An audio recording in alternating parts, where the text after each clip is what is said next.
নমস্কার দর্শকবৃন্দ, স্বাগত জানাই নতুন আরেকটি ভিডিওতে। আর কিছুক্ষণ পর শুরু হতে চলেছে আইপিএল 2024-এর প্রথম ম্যাচ সিএসকে বনাম আরসিবির মধ্যে। এই ভিডিওটা একটু অন্যরকম হতে চলেছে। এই ভিডিওতে আমরা ফ্যান্টাসি প্রেডিকশন নিয়ে আলোচনা করব। অর্থাৎ সিএসকে বনাম আরসিবি ম্যাচের পিচ রিপোর্ট কী থাকছে, স্ট্যাট কী থাকছে, হেড টু হেড রেকর্ড এবং প্লেয়ারের পারফরমেন্স কী থাকছে, সমস্ত কিছু ডিটেলসে আলোচনা করব। এবং যারা ফ্যান্টাসি ক্রিকেট খেলতে চান তাদের জন্য আমি সবার শেষে টিম কেমন হওয়া দরকার সেটাও জানাবো। তো চলুন ভিডিওটি শুরু করা যাক। প্রথমে আসছি এই ম্যাচের পিচ রিপোর্টের কথায়। দেখুন চেন্নাইয়ের পিচ কী হবে সেই রিপোর্ট এখানে দিয়ে দিয়েছে। The pitch at Chepauk is known for spin friendly, অর্থাৎ চেন্নাইয়ের পিচ বরাবরই স্পিনের সহায়ক হয়ে থাকে, যেটা আমরা জেনে এসেছি। এবং পরবর্তীতে খেলা যতই এগোয় তার সাথে ব্যাটিংরা ভালো সহায়তা পায় এই পিচ থেকে, তারপর রান আসে এই পিচে। অর্থাৎ বুঝতে পারছেন যে খেলা যত এগোবে তখন ব্যাটাররা সুবিধা পাবেন। অর্থাৎ প্রথমের দিকে কিন্তু পিচের সুইং এবং বাউন্স দুটোই থাকবে। এখন দেখে নেওয়া যাক এম এ চিদম্বরম স্টেডিয়ামে গ্রাউন্ড স্ট্যাট কী থাকছে। দেখুন এখানে মোট ম্যাচ খেলা হয়েছে 130টা, যার মধ্যে অ্যাভারেজ স্কোর হচ্ছে 155+। এবং এখানে ব্যাটিং প্রথমে জিতেছে 69টা ম্যাচে এবং ব্যাটিং সেকেন্ড করে জিতেছে, অর্থাৎ রান চেস করে জিতেছে 59টি ম্যাচে এবং কোনো রেজাল্ট হয়নি দুটো ম্যাচে।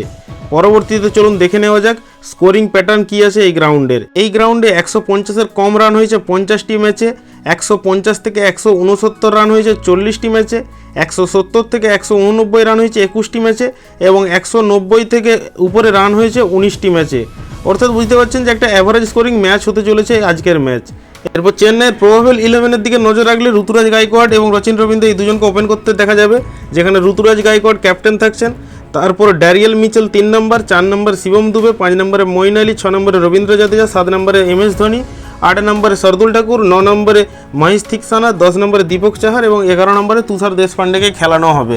এরকমটাই কিন্তু প্রবাবল 11 হতে চলেছে। এরপর ইম্প্যাক্ট প্লেয়ার হিসেবে খেলানো হবে খুব সম্ভবত সমীর রিজভিকে, যাকে ডোমেস্টিক থেকে চেন্নাই সুপার কিংস এবারের আইপিএলেই দলে নিয়েছে। তো এরকমটাই চেন্নাইয়ের প্রবাবল 11 হতে চলেছে প্রথম ম্যাচে। এরপর ব্যাঙ্গালোরের প্রবাবল 11-এর দিকে যদি নজর রাখা যায়, ডুপ্লেসিস এবং বিরাট কোহলিকে ওপেন করতে দেখা যাবে, যেখানে ফ্যাব ডুপ্লেসিস ক্যাপ্টেন্সির দায়িত্বে থাকবেন। 3 নম্বরে খেলতে দেখা যাবে রজত পতিদার, 4-এ গ্লেন ম্যাক্সওয়েল, 5-এ ক্যামেরন গ্রিন, 6-এ মহিপাল লোমরোর, 7-এ দীনেশ কার্তিক, 8-এ করণ শর্মা, 9-এ মোহাম্মদ সিরাজ, 10-এ রিশ তবলি এবং 11 নম্বরে আকাশদীপ। এবং আরসিবির ইম্প্যাক্ট প্লেয়ার হিসেবে দেখা যাবে সম্ভবত অনুজ রাওয়াতকে, বা অনুজ রাওয়াতের পরিবর্তে সুয়াস প্রভুদেশাইকেও ইম্প্যাক্ট প্লেয়ার হিসেবে আরসিবি খেলাতে পারে। দেখার বিষয় এখন কাকে খেলায় সেটা পরবর্তীতে জানা যাবে। এরপর যদি হেড টু হেড রেকর্ডের দিকে যাই, টোটাল সিএসকে এবং আরসিবি মুখোমুখি হয়েছে 31টা ম্যাচে, যেখানে চেন্নাই সুপার কিংস জিতে 21টা ম্যাচ, রয়্যাল চ্যালেঞ্জার ব্যাঙ্গালোর জিতেছে 10টা ম্যাচ, ড্র হয়নি কোনো ম্যাচই। অর্থাৎ সিএসকে কিন্তু অনেকটাই এগিয়ে থাকছে ব্যাঙ্গালোরের থেকে। এরপর চলুন দেখে নেওয়া যাক চেন্নাইয়ের প্লেয়ারদের লাস্ট 5টা টি20 ইনিংস কেমন। ওপেনার ঋতুরাজ গাইকোয়াড় বেশ কিছু ম্যাচেই কিন্তু ফ্লপ। লাস্ট যে 5টা ইনিংস খেলেছেন তার মধ্যে থেকে একটা ম্যাচেই মাত্র 96 রানের ইনিংস এসেছে, তাছাড়া বাকিগুলোতে 4 রান, 5 রান, 10 রান। এরপর রচিন রবীন্দ্র কিন্তু অ্যাভারেজ পারফরমেন্স দিয়েছে, দেখতেই পাচ্ছেন 82, 59, 68 ইত্যাদি। এরপর মিচেলের পারফরমেন্স দেখলে একটা ম্যাচে 4, দ্বিতীয়তে 58, 11, 38, 34 এইভাবে রান করেছেন ড্যারিয়েল মিচেল। শিবম দুবের রিসেন্ট পারফরমেন্স যদি দেখেন, একটা ম্যাচে 121, আরেকটাতে 72, 117, 4 এবং 1, অর্থাৎ বিধ্বংসী ফর্মে রয়েছে শিবম দুবে। অর্থাৎ শিবম দুবেকে কিন্তু পিক আপ করতেই হয় গ্র্যান্ড লিগের জন্য। পরবর্তী প্লেয়ার মঈন আলী কিন্তু সেভাবে কোনো ভালো পারফরমেন্স করতে পারছেন না। একটা ম্যাচে 15 রান, তার সাথে 1 উইকেট, একটা ম্যাচে 12 রান, তার সাথে 1 উইকেট, আরেকটা ম্যাচে 4 রান প্লাস 4 উইকেট, আরেকটা ম্যাচে 112 রান প্লাস 1 উইকেট এবং শেষ ম্যাচে 87 রান প্লাস 2 উইকেট।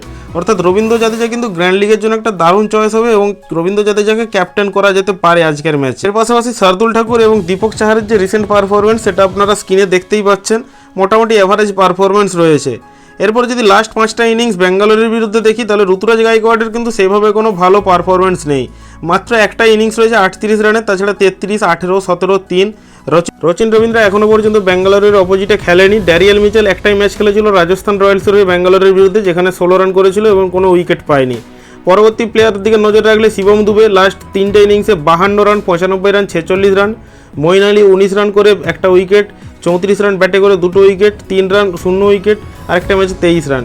আর এম এস ধোনিকে তো ব্যাট করতে হয়নি, তাই সেক্ষেত্রে তার ব্যাটিংয়ে কোনো ভূমিকাই নেই চেন্নাই দলে।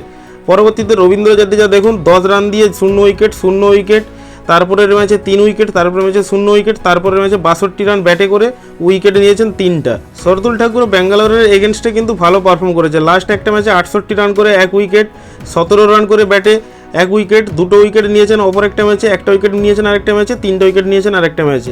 এর পাশাপাশি দীপক চাহারের 5টা ইনিংসে সেইভাবে কোনো ভালো পারফরমেন্স আসেনি, মাত্র 2টো ম্যাচে 2টো করে উইকেট নিয়েছে, যেটা স্ক্রিনে দেখতেই পাচ্ছেন।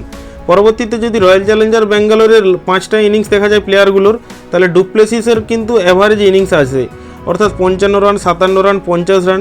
এটা গ্র্যান্ড লিগ এবং স্মল লিগের জন্য ডুপ্লেসিস দারুণ চয়েস হবে। এরপর বিরাট কোহলির পারফরমেন্সে নজর রাখলে দেখুন 0 run, 29 run, 12 run, 46 run, 38 run, বড় কোনো পারফরমেন্স আসেনি সেরকম রজত পতিদারেরও। পরবর্তীতে গ্লেন ম্যাক্সওয়েলের পারফরমেন্স দেখুন, 20 রান করেছেন একটা ম্যাচে, অন্য একটা ম্যাচে 6 রান দিয়ে 1 উইকেট, পরবর্তী একটা ম্যাচে 25 রান, 12 রান, আরেকটাতে 120 রান। একটাই ভালো ইনিংস খেলেছেন ম্যাক্সওয়েল। পরবর্তীতে ক্যামেরন গ্রিন, যাকে বল হাতে একটা উইকেট নিতে দেখা গেছে 25 রান করে, ব্যাট হাতে 5 রান করে একটা উইকেট, পরবর্তীতে 174 run plus 1 wicket, 34 run average performance রয়েছে। তাছাড়া মহিপাল লোমরোড, তারও ওই অ্যাভারেজ পারফরমেন্স চেন্নাইয়ের এগেনস্টে। দীনেশ কার্তিককে তো শেষের দিকে ব্যাট করতে আসতে হবে, তাই তার পারফরমেন্স কী হবে সেটা বলা খুব মুশকিল। পরবর্তীতে করণ শর্মা, তারও কিন্তু কোনো ভালো পারফরমেন্স নেই সিএসকের এগেনস্টে। এরপর রিস্তবলির পারফরমেন্স, এখনও পর্যন্ত চেন্নাইয়ের বিরুদ্ধে তিনি খেলেননি। মোহাম্মদ সিরাজেরও কোনো উইকেট নেই, মাত্র একটা উইকেট আছে। আকাশদীপেরও কোনো উইকেট নেই। এরপর দেখুন, যদি টিম ড্রিম ইলেভেনের গ্র্যান্ড লিগের কথা বলতে হয়, তাহলে আমি এরকম একটা টিম সাজিয়েছি যেখানে উইকেট কিপারের ভূমিকায় থাকবে দীনেশ কার্তিক, ব্যাটসম্যানের হিসেবে থাকবে ঋতুরাজ গাইকোয়াড় এবং বিরাট কোহলি। অলরাউন্ডার এখানে বেশি নিতে হবে চেন্নাই পিচের জন্য, যেহেতু স্পিন ফ্রেন্ডলি পিচ এবং প্রথমের দিকে সুইং থাকবে, তাই ব্যাটসম্যানরা কিন্তু তাড়াতাড়ি আউট হয়ে যাবে। তাই স্পিনাররা ব্যাটিং এবং বোলিং দুই বিভাগেই সাহায্য করবেন দলকে। সেক্ষেত্রে Ravindra Jadeja, Glenn Maxwell, Cameron Green, Rachin Ravindra ও মঈন আলী। আমার টিমে বোলার হিসেবে রয়েছে শার্দুল ঠাকুর, আলজারি জোসেফ এবং করণ শর্মা। এরপর করণ শর্মাকে পরিবর্তন করে আপনারা দীপক চাহারকেও দলে নিতে পারবেন, সেটা গ্র্যান্ড লিগের জন্য একটা দারুণ চয়েস হবে। আমি ক্যাপ্টেন করেছি রবীন্দ্র জাদেজা এবং গ্লেন ম্যাক্সওয়েলকে। আপনারা চাইলে রচিন রবীন্দ্রকে পরিবর্তন করে ভাইস ক্যাপ্টেন করতে পারেন, এটাও একটা ভালো চয়েস হবে গ্র্যান্ড লিগের জন্য। তো আজকের ভিডিওতে এটুকুই ছিল আপডেট। ভিডিও সম্পূর্ণ দেখার জন্য অসংখ্য ধন্যবাদ।